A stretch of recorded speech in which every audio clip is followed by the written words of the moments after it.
Alam mo minsan, may mga araw talaga na parang ang bigat. Yung tipong gusto mo na lang sumuko or umiyak kasi sunod-sunod yung mga problema. Pero alam mo ba kung sino nanonood habang tinatawid mo yung mga yan? Yung future self mo. Yung healed, successful, at peaceful version ng sarili mo. At tahimik lang siyang nakatingin at proud na proud siya sa'yo. Kaya kahit ang gulo, kahit parang walang kasiguraduhan, subukan mong tawanan muna.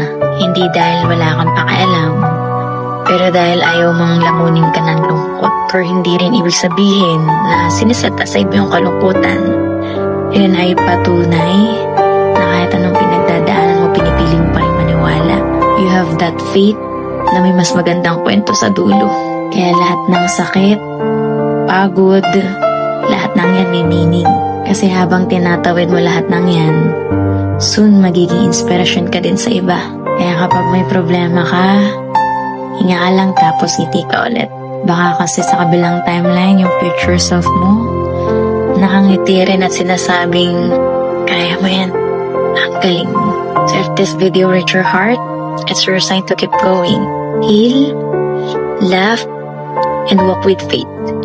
Your future self is cheering for you.